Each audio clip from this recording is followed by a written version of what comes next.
Well, thank you, Brian, for the kind introduction. My name is Bram Nauta. I'm from the Netherlands, University of Twente, and I'm happy to give a keynote, although it's virtual. It's still better than no keynote for me, and it's still nice that we have the technology to do this. So this afternoon I was doing a virtual bike ride in Japan, and now I'm doing a virtual keynote in Atlanta, so the world became pretty small. And that's all because of communication we have. So my talk has an outline as follows. First, I want to obey some lawmakers. Edholm made a law about the communication bandwidth. Shannon is very famous about the channel capacity, and of course Moore's law is about transistor counts. So I'm going to go over these laws, put them in the washing machine, and see what comes out for the next 15 years. So let's have a look at a typical smartphone as we have today. We see many radio bands. There's a lot between 0.6 and 6 gigahertz. And there are also emerging 5G millimeter wave bands. So the latest phones already have a 24 and 40 gigahertz modem, although it's not used so much yet. And there are a lot of antennas, a lot of filters, a lot of diplexes, a lot of switches, a lot of antenna tuners. It's getting more and more complex. And this is typically non-CMOS. So if you go over time, this is a plot I took from Broadcom designs, but all those companies do the same. They have front ends that are getting more and more complex. And that's because we need more channels, more carriers, and much more combinations, especially in the low gigahertz. Complexity is just exploding. The modem chips are in already 14 to 7 nanometer, and the baseband chips are in the most advanced nodes. So that's the situation today. So let's have a look first at Edholm's law. So Edholm was the CTO of Nortel, and back in 2004, he made a prediction like the communication data rate doubles every 2 years. Well, originally it was a factor 2 per 18 months, but since Moore's law also changed in a factor 2 per 2 years, I took the freedom to change it here as well. This looks all interesting. This is the wireline communication, the wireless, that's the cell phone corner, and nomadic, that is the more like Wi-Fi, Bluetooth, and that kind of stuff. And I just extrapolated these lines, and I put some data points there. And here we are at 2021.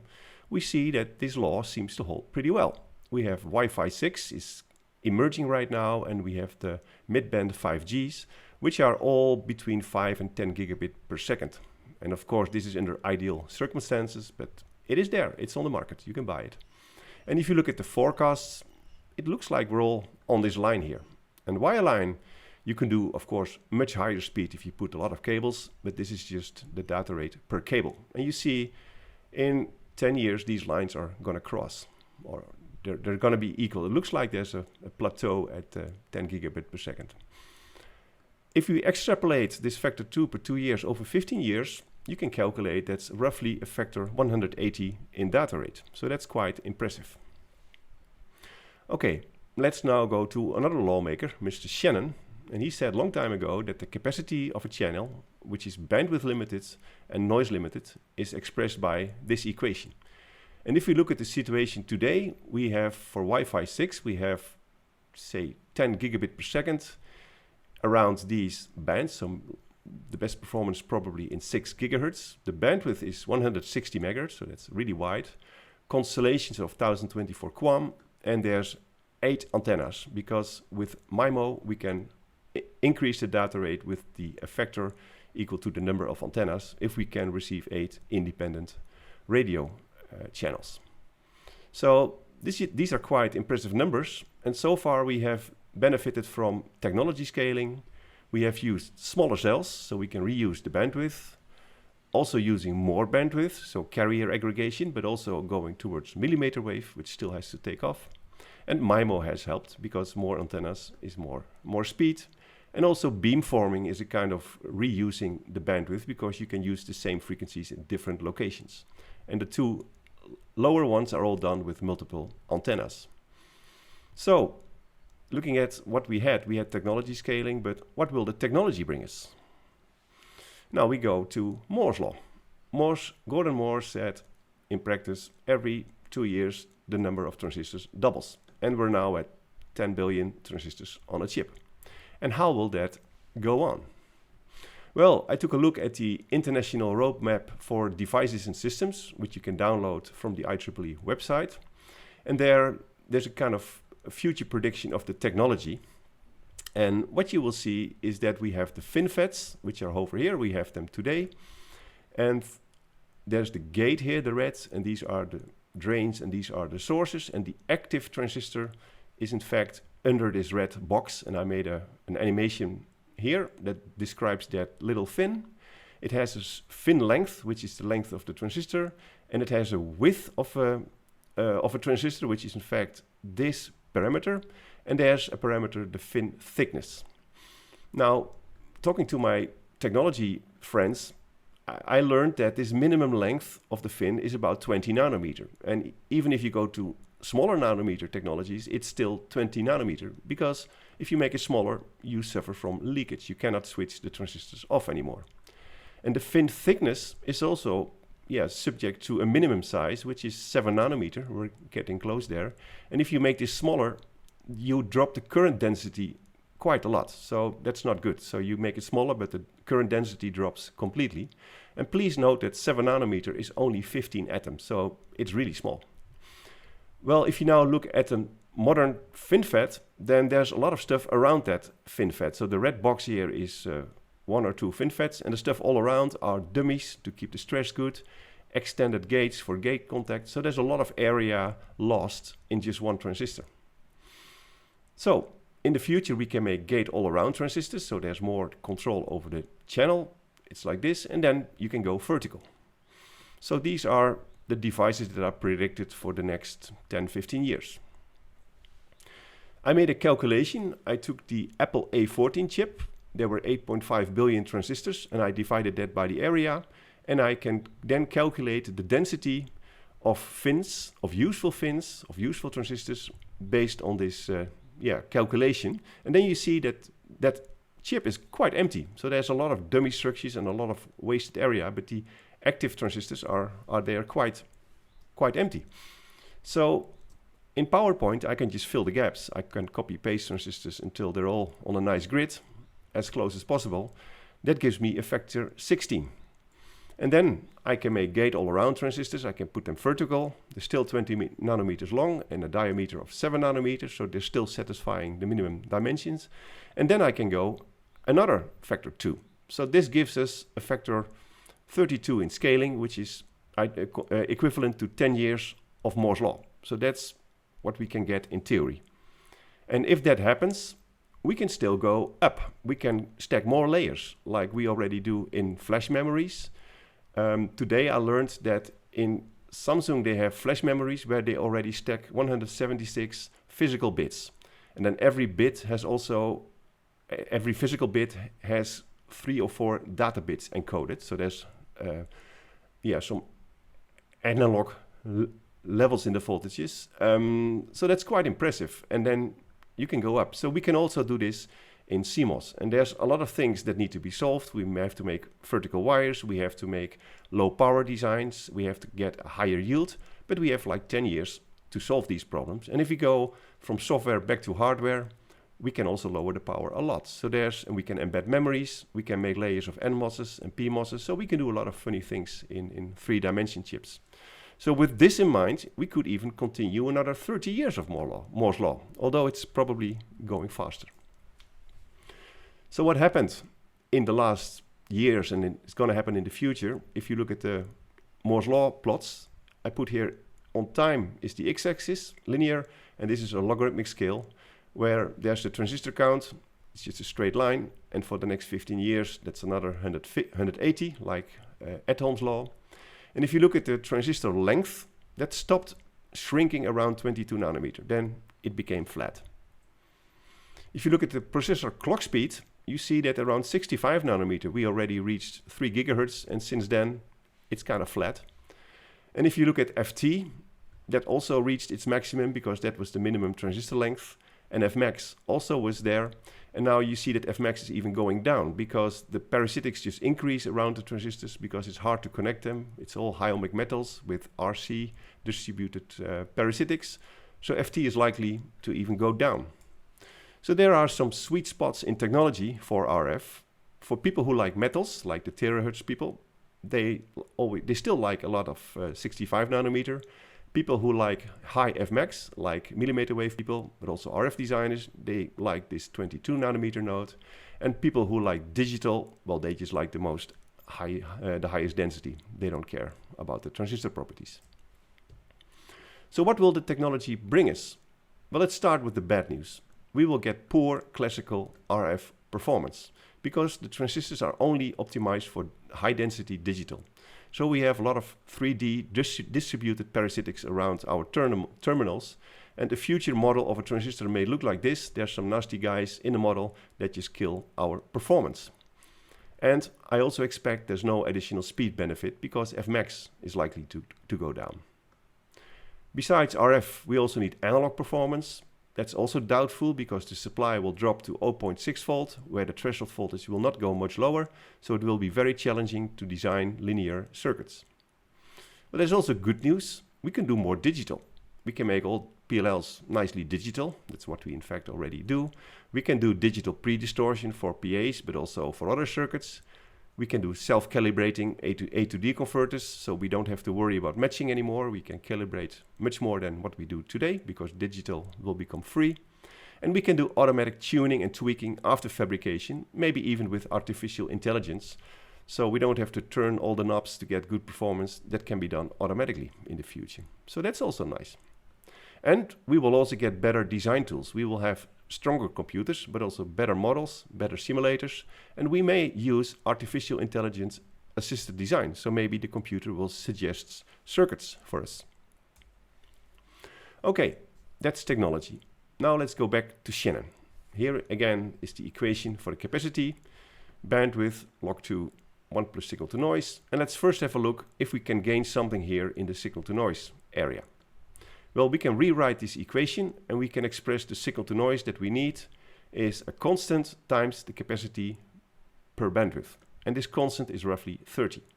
And then we can plot the signal to noise ratio that we need, the pure theoretical Shannon limit, versus the capacity, which is in fact the bits per symbol that we use. And we're now using this 1024. That's still workable. We need 30 dB. And now if we want to double the data rate by making more signal to noise ratio, so we want to go from 10 bits per symbol to 20, we need to go from 30 to 60 dB of dynamic range. So that's quite shocking. So if we went from here to here in the lower ranges, we just have a few dBs, but here we make jumps of 30 dB. So that's quite shocking. And to give you an idea what will happen with your power dissipation, I want to show this basic plot of impedance scaling. Maybe many people of you know this, but I just like to explain it a bit. We take a random circuit, which is just an amplifier, but it doesn't matter which circuit. I copy 2 of those, I interconnect all the wires, and I have a new circuit. And that new circuit burns twice the power of the first circuit because I have 2 in parallel, but also the noise is 3 dB down, and that's because the resistors are smaller and the GMs are bigger. And what I get is my signal to noise gets up with 3 dB and my power dissipation is getting worse with 3 dB, a factor 2. And I can repeat this trick until I get the 30 dB signal to noise improvement. So yeah, I can scale this or any circuit, a PLL or LNA or whatever, mixes, anything. I can scale it up 30 dB, but then also the power goes up 30 dB. That's a factor 1000. So yes, we can make more signal to noise, but in theory, we need 1000 times more power. And maybe the circuit was not optimal yet, so it's less than a factor 1000, but roughly it's going to cost you a lot of energy. Now let's have a look at A to D converters. These are a bit different circuits. I took a plot here from Boris Moorman from his website. He collected all the data of the A to D converters. That's this plot, and I rotated it. Here is the signal to noise and distortion ratio of an A to D converter. That's comparable to the signal to noise ratio of that A to D converter. And here is the bandwidth of that A to D converter. And I put this next to the Shannon line. So here's the Shannon dBs, and this is the dBs of an A to D converter. And you can see if I cross the street here, I dropped 30 dB. So I go from 30 to 60. I go from 0 to 30. And that's my 30 dB of implementation loss. And I need that because the Shannon line is a pure ideal line. With infinite coding, you can still reconstruct something, but in practice, you need, well, at least 6-7 dB more. But also, if we receive radio signals, we have a high peak-to-average ratio because we use OFDM and not all the symbols are equally strong. We need overhead in the A to D converter to do digital automatic gain control. That also costs us a few bits. We need headroom for interference. And we need to resolve a noisy EVM. So also there we need enough bits to look below 1 EVM step. So I think 30 dB is still a very careful and conservative estimation. But in fact, for my conclusion is it does not matter. It could also be 40, it could also be 20, it doesn't matter. But I think 30 is a nice optimistic number. And I put these plots together. And then I can say, well, for 10 bits per symbol is what we use in Wi-Fi 6. I can get a bandwidth of A to D converters of around a gigahertz, so that's very nice. So if I want to do millimeter wave, that's a nice bandwidth. But if I want 20 bits per symbol, my maximum speed I can get is around 100 times smaller. So I would need 100 of those A to Ds time interleaved to get the same speed. And that would cost me 100 times more power. And here are some power lines of A to D converters, and these are very, very coarse power lines because this cloud is about publications of the last several decades. But roughly, these are the power numbers. And what is interesting to see is that this A to D converter for 20 bits per hertz and a low bandwidth, and for 10 bits per hertz for a high bandwidth, they're all in the same power region. So that does not really cost more power. So you just lose bandwidth, and then you need to multiplex ATCs, but the power will not so much be affected. So what do we need if we go from the green to the red constellations? Well, we need 100 times more bandwidth of the ADCs, so that's going to cost us a factor 100. And the analog front end would need 30 dB more signal to noise, which in theory gives us 1000 times more power, but in practice probably less because the design has some other constraints as well. So this is a bad deal. We really don't want to go here. So what can we do? Well, the capacity of a MIMO system is proportional to the number of antennas, so we can work on more antennas, and we can of course use more bandwidth. And this signal to noise thing is our last resort. We can only do this if we have nothing else to do. Well, let's have a look at RF, so at between 0 and 6 gigahertz. Our noise is basically coming from interferers. So we are interference limited, and we need a high linearity to mitigate those interferers. That's a challenge. And also we need integrated selectivity because we have so many SAW and BAW filters and all that things outside. I like that to be integrated so we can make it much cheaper because we need cheaper hardware because we will get smaller cells, so we need more hardware. For millimeter waves, we will have to use our wideband. So we can use our power to make a wideband receiver. We should keep the QAM constellations very simple, so we should really stay below 64 and don't try to go here. It's going to burn too much power in the baseband, and use as many antennas as possible. And this is also easy at high frequencies because the wavelength is small and the antennas can be placed closer together. And also the power will scale with the number of antennas. So these are friendly linear scaling mechanisms, but this is very nonlinear. This exploding the power. Now let's look at some circuit challenges. First, I want to show the timing challenge. So if we take 64 QAM, I have here 64 points, it's 8 by 8. And I can say, well, I can have a certain phase error and there's noise on it. So I can calculate with simple mathematics that the RMS phase error is less than 0.7 degrees for this constellation. That has to do with 3 sigma and some margins, etc. And then the jitter depends on the RF frequency because so much degrees on a certain frequency. Well, if that frequency is higher, the number of femtoseconds becomes smaller. So the higher the frequency, the tougher the jitter specifications. So as this is used in 60 gigahertz systems, this 64 QAM already gives us a phase jitter demand of 32 femtoseconds. And I've made a plot here. Again, on the x-axis, what Shannon says, the bits per symbol. And now on the y-axis, not signal to noise, but the jitter we can tolerate. And here are the constellations, the number of bits per symbol.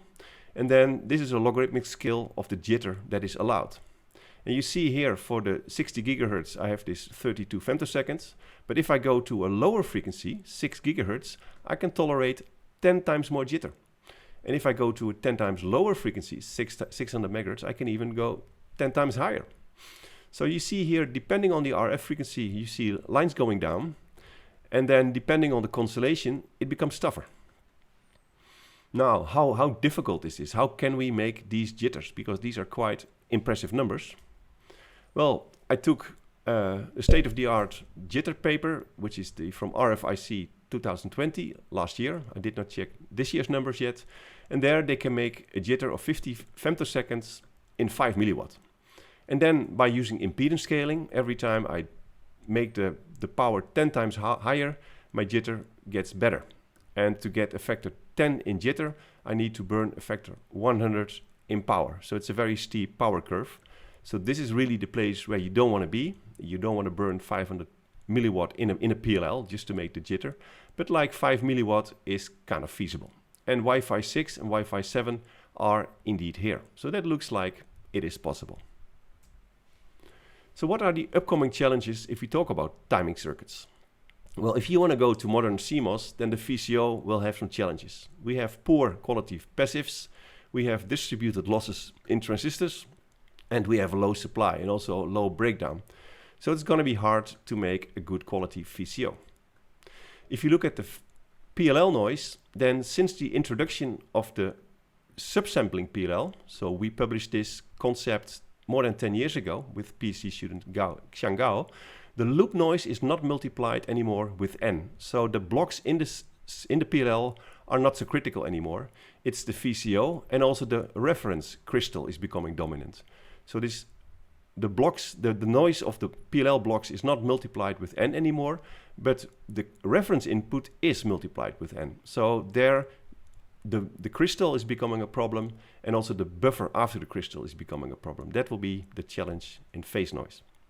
And then we have the clock distribution. You can make a local clock, put a PLL everywhere, or make one PLL and distribute it everywhere. That's a trade-off. And we need buffers to drive all the mixers and all that stuff. And those buffers are likely to dominate the power compared to the complete PLLs. So I think the buffers here and also the crystal buffer, those are the difficult circuits for power. And then we have a linearity challenge. If we take future CMOS with a supply of 0.6 volt, it will be very hard to make linear amplifiers. So we need an amplifier, we want linear gain, but in practice we will get distortion, and the lower the supply and the higher the threshold, the more difficult that will be.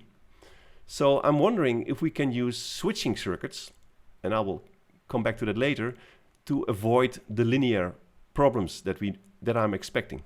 And switching circuits are already done in DA converters and in switch capacitor PAs.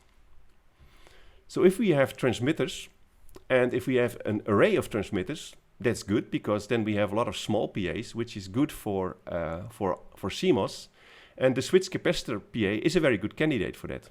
So here's a little diagram of the switch capacitor PA by Yo, and it's pioneered by Professor Jeffrey Walling. Very nice work. But you have to watch out for the digital pre-distortion power, because especially in MIMO systems, the power of the DPD may exceed the power you try to transmit.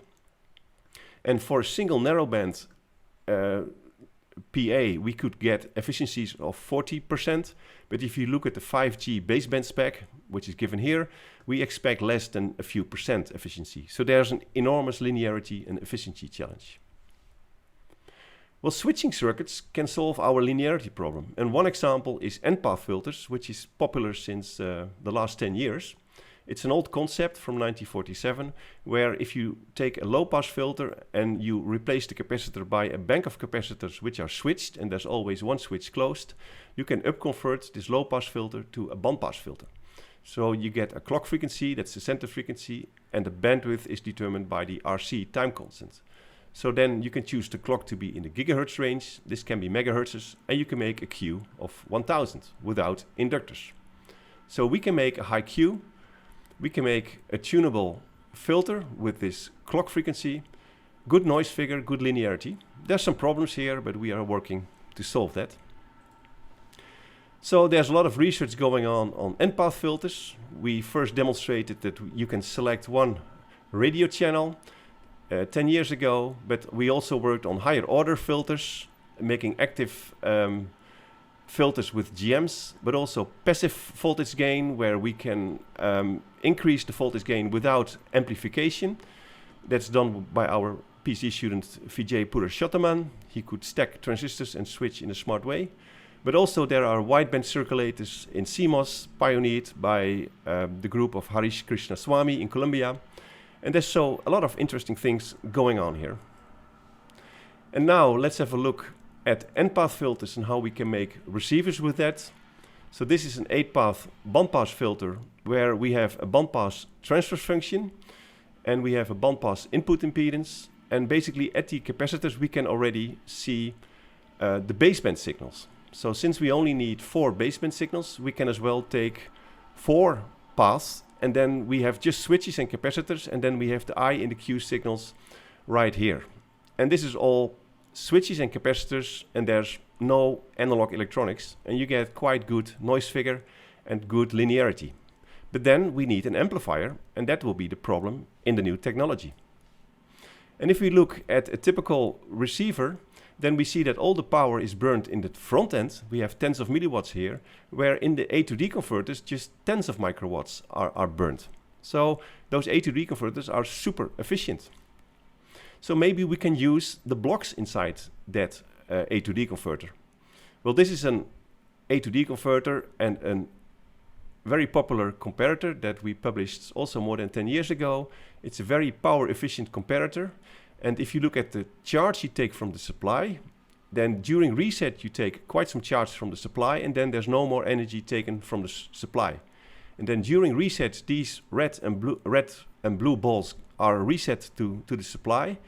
These capacitors are charged, and then this charge is used to drain a big current in the diff pair, but just for a short time, and then a low noise, high speed decision can be made. So it's a dynamic bias circuit. And now I would like to compare a linear amplifier versus such a comparator. A linear amplifier will suffer from linearity, and a comparator is inherently nonlinear. That's what we want. And now let's impedance scale that comparator from the A to D converter until we get a low noise. And then we can make a linear amp here, and we can put a comparator here. And here we need 3 milliamps just for the noise. So I just assume there's just a diff pair with low enough noise with 3 microvolt in 10 megahertz. And I don't worry about the linearity. I just completely ignore that. And here I put a complete comparator based on measurement results. And I can also see how much energy is taken from the supply. And then this amplifier has a constant current, so it draws 3 milliamps, where the comparator has a step, but it has an equivalent DC bias of 8 milliamps. So that's more than a factor 2, but not completely disaster. And I don't have a linearity problem over here. So what we could do is we could say, let's read out that signal over here, which is a non-amplified radio signal with a comparator. And then we get bits. And the power and noise will be acceptable. But 1 bit is not enough. We need oversampling, we need quantization noise shaping, and we need a feedback DA if we want to make a sigma delta. Or we have to build a complete successive approximation ADC. These are all challenges, but looking at this comparator, it should be feasible. Also, the clock jitter here should be feasible. So my question is, can we design these receivers without any active linear gain? So can we do this without analog properties of transistors? Because that would really be cool in future technologies. Okay, what about millimeter wave? Well, below 22 nanometer, it's no more fun. The length doesn't get smaller and the parasitics only get worse. Up to 150 gigahertz, we can still do it with traditional circuits, and also we're not there yet in the application. And for higher frequencies, we can use passive structures or 3-5 technologies, but it looks like we can have enough time to fill up these frequency bands over here.